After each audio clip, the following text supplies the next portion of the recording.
Danny Labrec, bonjour. Bonjour, bonjour. Toujours chez Luna Cable. Oui, absolument. Je me rappelle, on avait commencé à parler ensemble quand vous m'aviez fabriqué un petit fil long de même.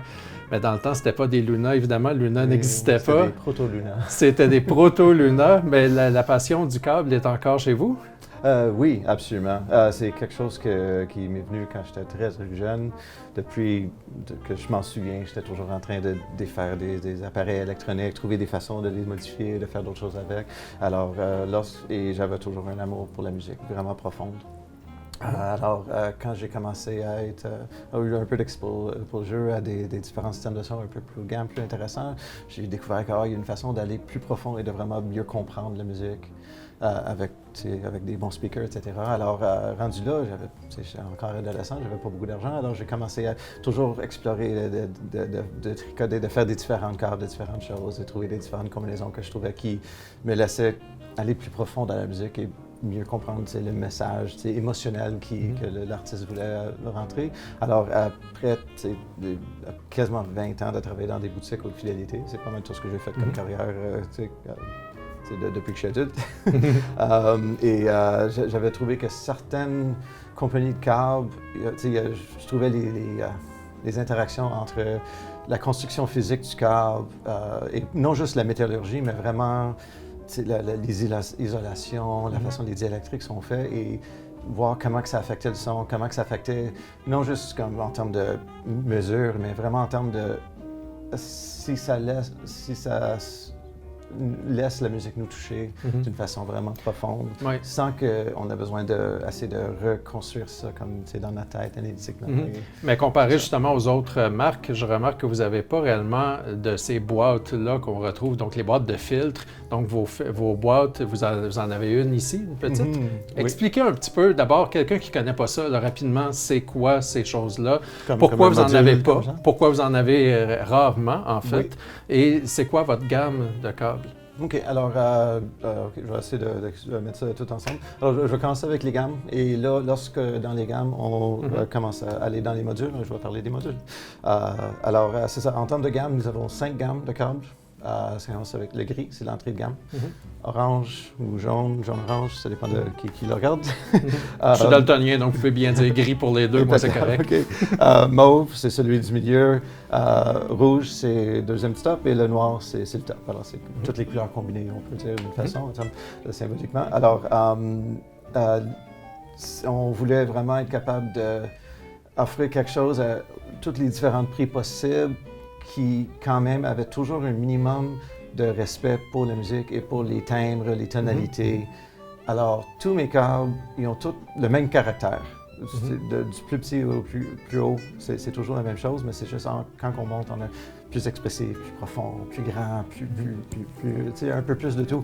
Mais si quelqu'un aime le gris, ils vont aimer le noir, et s'ils aiment le noir, ils vont aimer le gris, ou au moins l'apprécier pour ce que c'est, parce que c'est vraiment la même chose. J'ai toujours été un peu sceptique des compagnies d'audio ou n'importe quoi, que toutes les différentes câbles ou les différents appareils ont tous un différent son. C'est comme si c'était quasiment aléatoire ou quelque chose. C'est comme non, c'est pas comme ça. Il faut montrer sa vision dans ce qu'on produit. Et si on vise toujours la vraie musique comme la base de ce qu'on est en train de faire, c'est beaucoup plus facile à cibler ce qu'on essaie de faire au lieu de se faire distraire par toutes des affaires qui sont indirectes.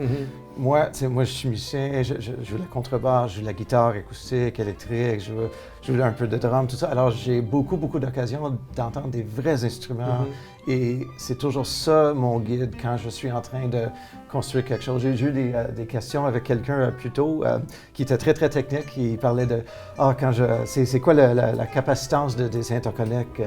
J'ai dit, je suis pas vraiment sûr. Je les ai testés l'autre fois, mais j'étais pas assez smart parce que j'aime pas parler des chiffres. Lui a dit, moi, quand je fais des tests, c'est pas en bas de 200, c'est jamais bon. Il faut que ce soit en bas de 200. Là. Et là, mais c'est ça, les miennes sont comme 30. C'est comme vraiment bas. Je les avais jamais testés. Et les tester électriquement pour la capacitance, c'est pas quelque chose que je trouvais qui était absolument important parce que avec mes oreilles, ça me guidait vers les fers comme ça. Et par chance, c'est extrêmement bon dans son petite affaire, mais c'est pas ça serait vraiment direct d'aller là par là, parce que c'est pas la façon de faire. Anyway, c'est intéressant comment ça fonctionne. Excellent. Puis justement, par rapport au... il n'y a pas juste les câbles, vous avez commencé aussi une nouvelle entreprise qui s'appelle Phonograph. Oui. Alors, si vous pouviez m'en parler un petit peu, qu'est-ce que c'est? Oui, alors Phonograph, c'est ça, Éric, mon partenaire Éric Fortier et moi, on avait décidé que Luna Cables, ça allait peut-être faire partie d'un petit mini-univers où de temps en temps, si on était vraiment inspiré par un autre produit ou quelque chose qu'on trouve qui s'agence bien avec ce qu'on fait, mais non juste s'agence bien comme en termes d'acoustique, etc., mais vraiment s'agence en termes de philosophie d'écoute musicale.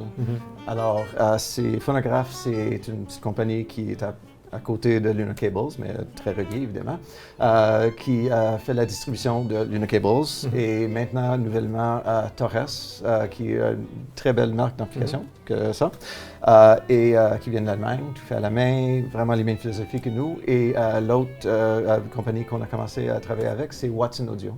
Et Watson Audio, ils font des super petits streamers, très très petits, mais ils ont une finesse, une élégance sonore qui est très attrayant et vraiment très facile à écouter. Et c'est des streamers que je trouve qu'on peut facilement les oublier dans le système parce qu'ils ne font pas les erreurs que j'entends normalement dans les produits digitales qui ont tendance, c'est peut-être une analogie, mais de faire un peu plus carré que la vraie musique. Tandis que les autres sont... Ça disparaît.